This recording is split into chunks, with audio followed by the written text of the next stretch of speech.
Welcome to NCSS Here for You. Since 1958, Northwestern Counseling and Support Services has been providing access to high-quality services which promote healthy living and emotional well-being to the residents of Franklin and Grand Isle counties. Over the years, as the needs of the community have changed, so too have the programs and services that we make available to assist children, adolescents, adults, families, and seniors. We take our role in the community seriously and strive to provide the highest quality services. According to Erik Erikson, a noted developmental psychologist, every person must pass through a series of 8 interrelated stages over the entire life cycle. NCSS provides a continuum of services to meet the needs of individuals who at any point seek assistance. NCSS's purpose is creating a stronger community, one person at a time. Now, let's get to today's show. I'm Joe Halco, Director of Community Relations for Northwestern Counseling and Support Services, and welcome to another episode of NCSS Here for You. Each month on this program, we discuss a human services topic, and we do that with staff from one of our 3 direct services divisions. Our 3 service divisions are Behavioral Health Services, Children, Youth, and Family Services, and Developmental Services. And on occasion, we have guests from organizations that NCSS collaborates with throughout the year. This month's episode is titled, Celebrating a Year of Providing Services to the Community. Recently, NCSS held our 2015 annual meeting and recognition night at the American Legion in St. Albans. The theme of the evening was prevention, wellness, integration. In this month's remote broadcast, we'll highlight the opening remarks plus our Executive Director Ted Mabel's annual report to the community.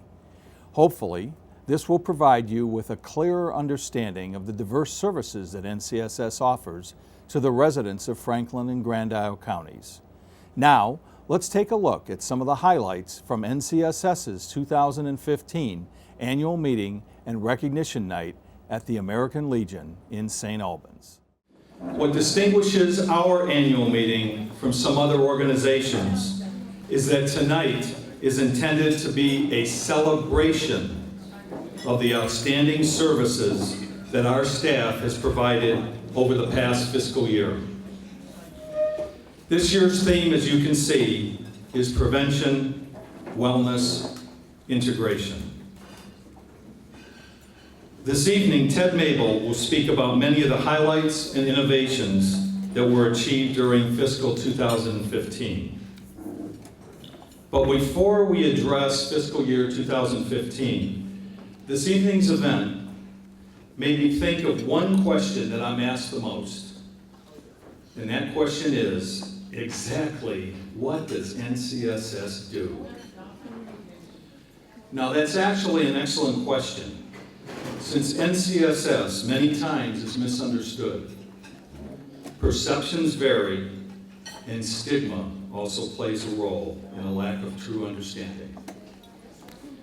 During new employee orientation, we discuss perceptions, and as you know, perception becomes someone's reality.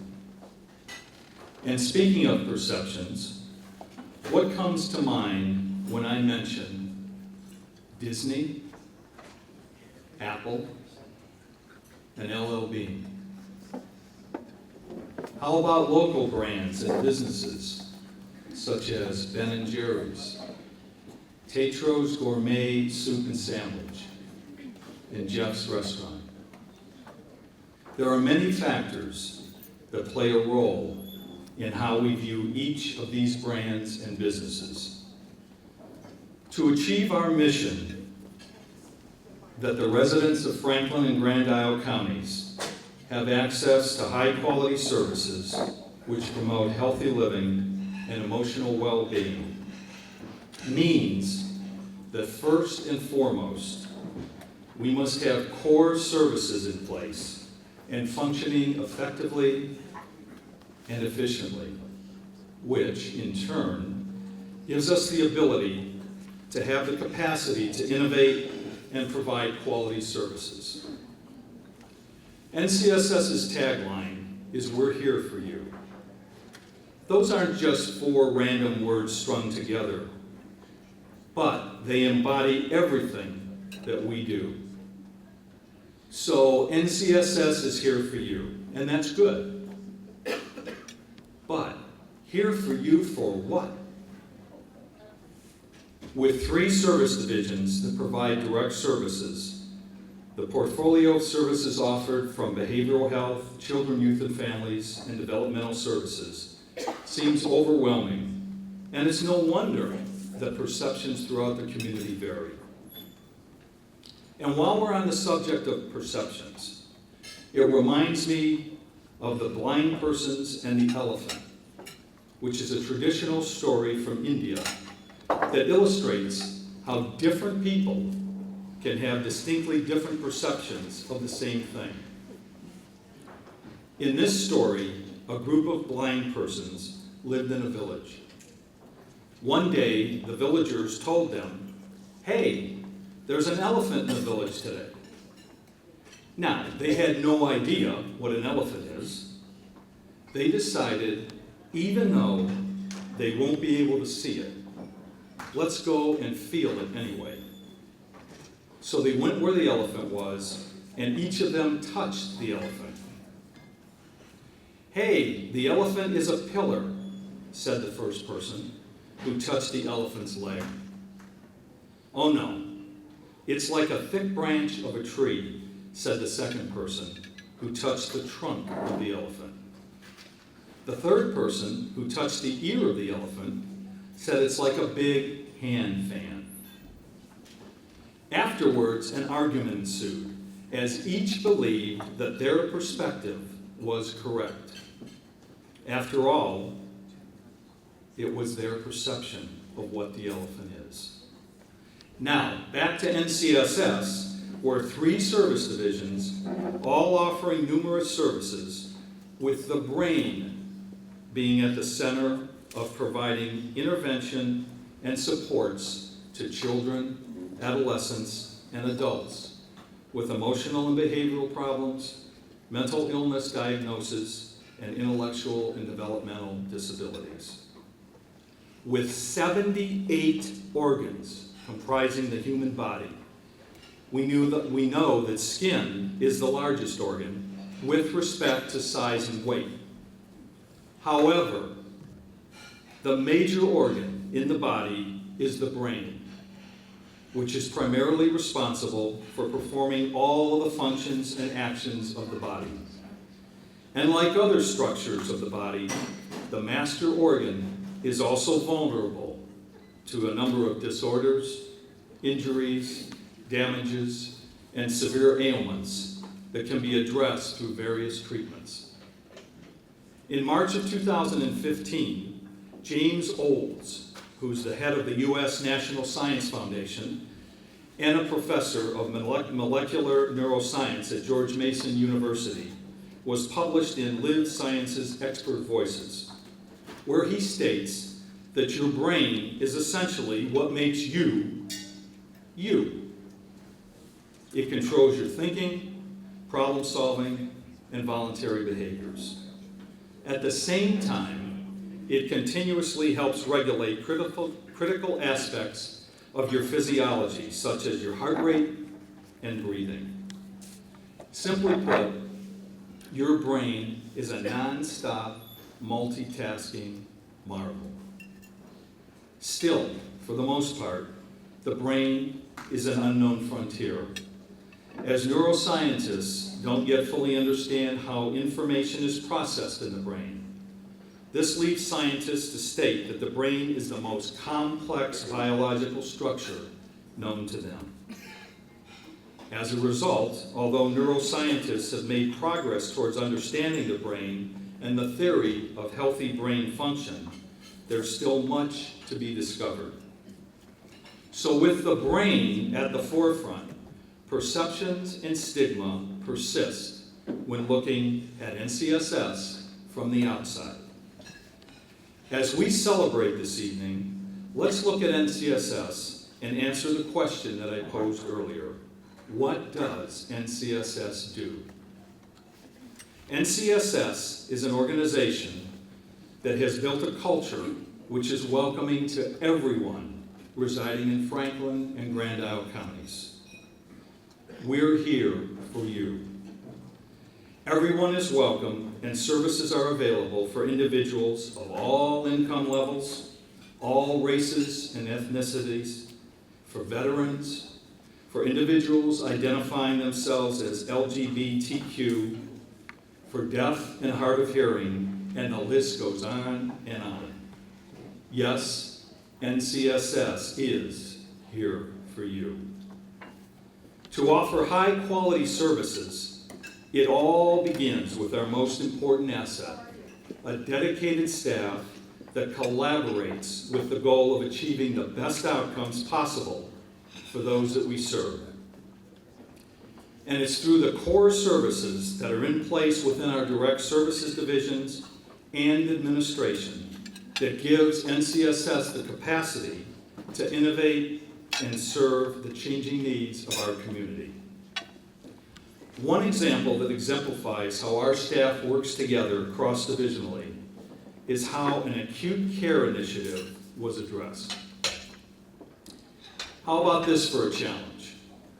NCSS needed to institute a 2-bed program for 2 high-needs clients who had been in a long-term psychiatric facility and were moving back to the community. To accomplish this task would take immense teamwork between the Behavioral Health Division and administration, including facilities, technology, accounting, billing, and human services. The task was accomplished, and I haven't told you the best part of this story yet. They only had 1 month to accomplish this monumental task. 30 days. Some people can't decide what to eat for dinner in 30 days. Collaboration at its best. Yes, we're here for you.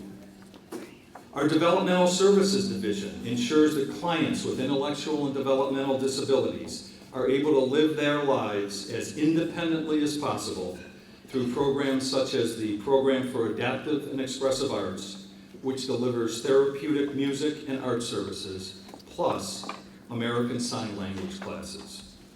Then there's the Academy of Learning, which promotes further education and learning through a curriculum designed in theme days. And the Deaf and Hard of Hearing program, which allows us to provide persons with a great connection to the community in which they live. In addition, the Next Step Self-Advocates are a peer-managed support group that is among one of the most highly regarded in our state.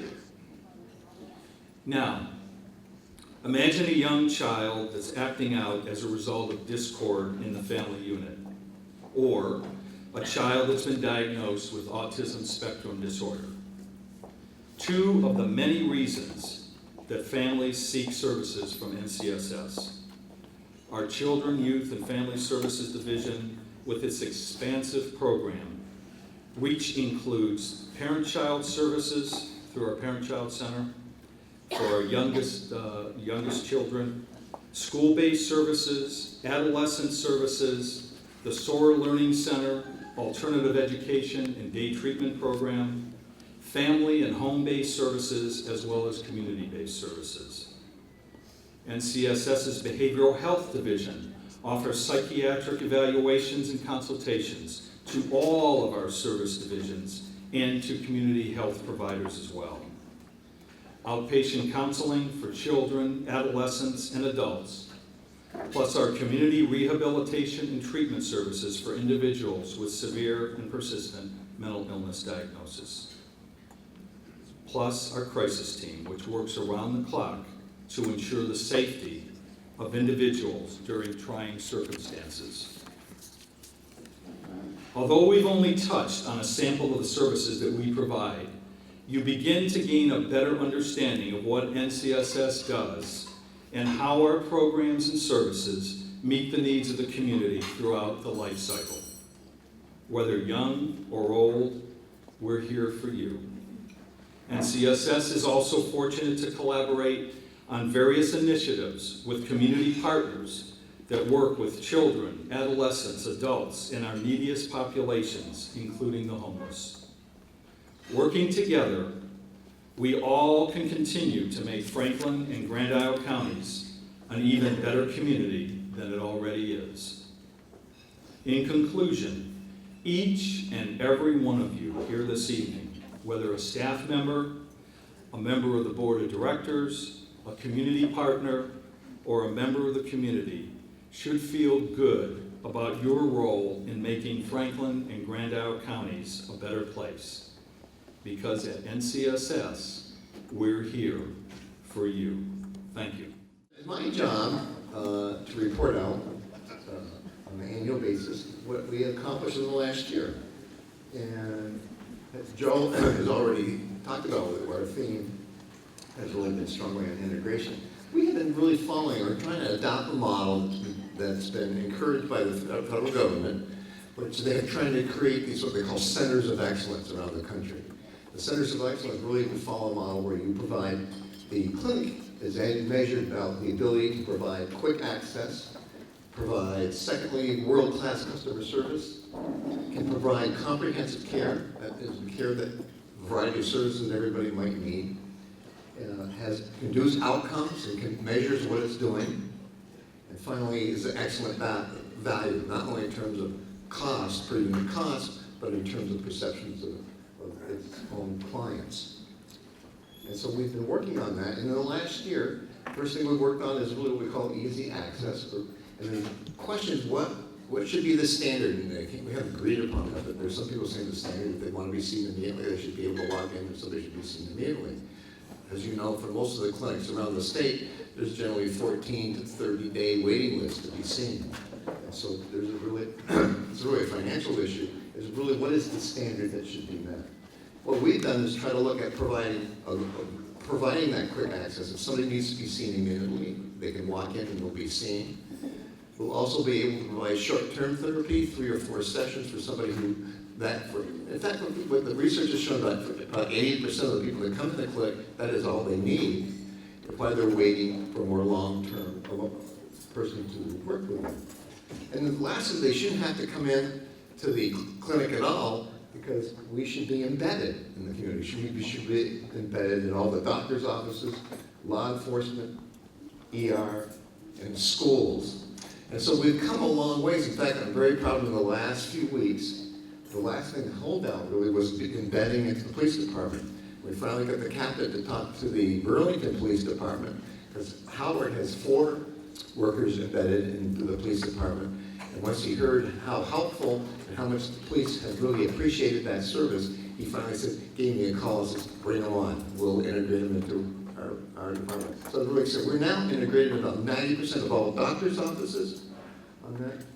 And I'm not sure in terms of percentage of schools, but most schools we have workers in. So it should be all integrated. You shouldn't have to come to the building. But we're pretty excited about the work, and it's really been hard to accomplish. In terms of world-class customer service, we do a lot of training of staff. As you probably know from previous years, we adapt a lot of the training from the highest quality. What is the company that provides the highest quality service in the world for the last 25 years? Disney.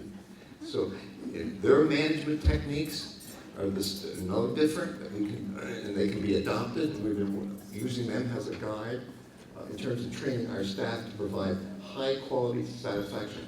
Our score, we score on the 98th percentile in customer satisfaction, like that, on a scale of 1 to 5, it averages 3 and above. But we think we actually guide ourselves by something, a higher standard would be the percent of 5s, the highest score you could possibly get. And we score about 74% of 5s, what is referred to as strongly agreed. Comprehensive services is that we either have to provide, according to the rule, we have to provide any service that one may need, okay, or be able to contract for that service. So we either provide it directly, or we provide it embedded in the community, or we see that the service is brought to the client when they need it. In the word of integration, you can see that we're trying to integrate within the community in all components. We have a big initiative. We're one of 2, Middlebury and us, are one of 2 pilots in the state of Vermont which we've got permission for all services. We had like 55 different programs in children. They're all put into one program. Instead of trying to fit a family into a particular program, you assess what the family needs and wrap the services around the needs of the particular client. The theory would be we'll operate more efficiently, we will make money on that, take that money and you feed it back into the system to provide more services. In a year, over a year, running about 2 years of running the program, we've saved over $1.2 million of money that can be freed up to reinvest back in the community. By simply having the flexibility of not being hung up with all the rules and regulations of every program, but really just addressing the family's needs. We've integrated healthcare. We've been the leaders in the state. Around 90% of all doctors' offices now in CPs, we have social workers or clinicians working within and being part of the practice. It's been a learning experience not only for us, but for the medical community. I just assume physicians would know how to use a social worker, but there had to be an whole training component in terms of guiding. And once they understand how to use that practice and that resource, it's so exciting to see, particularly the nurses and the staff in doctors' offices. We're actually doing a lot of what was social work practices. They were frustrated, they don't know the system. And they said their practice would never go back. It's nice to hear them. They would never go back to practicing the way they used to. And Blue Shield Blue Cross did a big article on that in terms of leading the way in the state of Vermont in integrated healthcare. Once we worked on integrating healthcare, the question really rose, what about, instead of sending somebody to the doctor's office, can the doctor's office come to NCSS? Because we had many clients who wouldn't go to their PCP office, but feel more comfortable coming to our building. Then we're saying, why can't we work with the FQHC in terms of coming into our facility and being able to provide the care within our setting? Now the interesting thing, it worked very well. This is compared to the national research, is that the national research, particularly like sending out in San Francisco, they set up health clinics right on the street. What we found is that you provide much higher quality of care because you don't have to live by the 15-minute appointment. It doesn't work in that model. Some of these people haven't seen a doctor for 25, 30, 35 years. So the appointment might last an hour and a half. It doesn't fit the 15-minute billable. So the results show higher quality of care, good outcomes, but what? It can't be run on the old model, the fee-for-service model. It takes extra money. Even the models that are run around the country, they have to get foundations to fund and supplement. And we found the same way, quite frankly. We were asked to run the program, eat our loss for 1 year to see if they can make some arrangements from the statewide basis to be able to fully fund each of the program. And I think unfortunately they haven't been able to. So what is a good program in terms of producing good outcome, we may not be able to run it just simply because it's not cost effective in some people's mind. We're involved in a national trauma, what we call becoming a trauma-informed organization. We're one of 40 or 50 pilots around the country. I think Plattsburgh is the program the closest to us.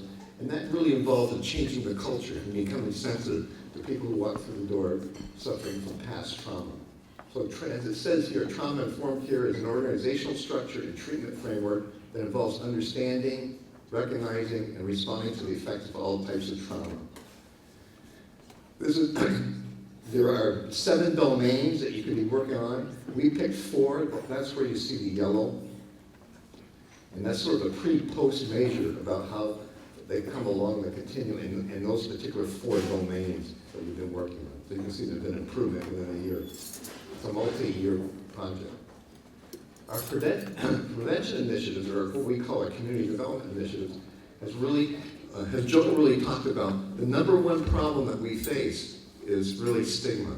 In other words, because of the stigma of being seen, getting access and care prevents people from getting care with, usually over I think it's up to 2 years, generally it takes the person who will be suffering from some form of mental illness before they are willing to get help. It's simply worrying about the stigma. Interesting enough, Community mental health has never, even though they started off being a community resource, does very little in the area of prevention. And so we brought what's called the Mental Health First Aid Program, which was developed at a national level. We brought them to Vermont, trained over 20 people in the community, and this is really enlisting the community, ministers, counselors, school people, teachers, to be partners with us and being able to serve, identify and serve people. I think you're going to see here in the map, we've up to about 1,300 people that we've served in the state. But here in Franklin County, between 800 and 1,000 people that we have trained in the adult behavioral health system. The second program came out, which is called the Children Mental Health First Aid Program. And in a very short period of time, we've had over 12 trainings, and we started training whole school systems.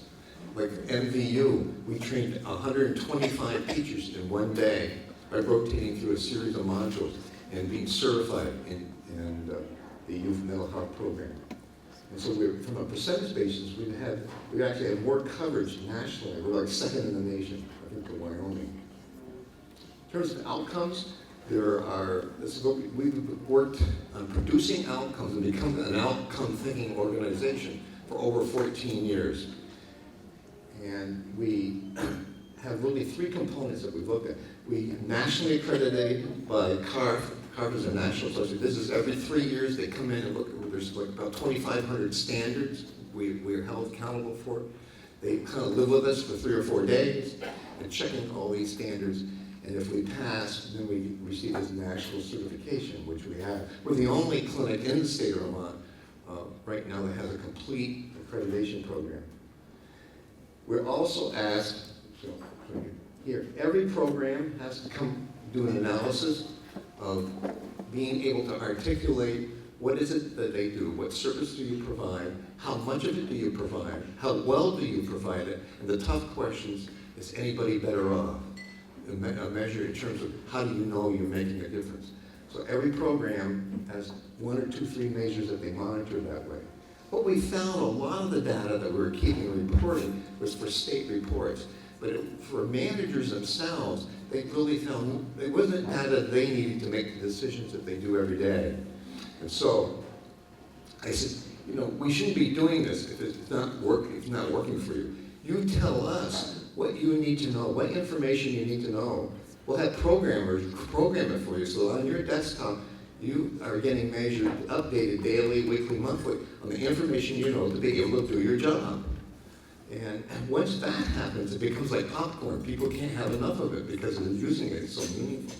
And so this is when we have a program now where programmers can sit down with managers and be able to say, what is it you need to know to do your job? Program it. And once that's done, it can be shared by anybody in the organization. Excellent value. How do we measure value? 93% of the people we serve said they're satisfied with our services. Now, that's an average of 3 and above. So the higher standard really is strongly. What is the percent of strongly agree? And that's 66%. 66% of them scored 5. It was 5% over last year. Bottom line, these are our model that I monitor on a yearly basis. And the logic goes like this. If we have a strong, engaged staff with high morale, it should produce low turnover. We should have low turnover. Low turnover leads to client satisfaction. Client satisfaction should produce good client outcomes. We should be financially secure to be able to reinvest in the model. So how did we do in the last year? And staff engagement, we scored 82%. Our goal was 90%. So I said, it's okay, it's a B-, but it could be better. But then somebody says, well, compare it to nationally. When you compare it to nationally, the national score is 40%. So it's twice as high as the national score. So the 82 is a really much higher score than it looks at, right there. Turnover rate, we want to hold a 15% turnover rate, and we shot up this last year to 19, almost 20%, which is something we're worried about. We have to keep an eye on. The client satisfaction is 93%, we mentioned. And obviously, we have client outcomes that are measured in their medical record. That we're very solid financially.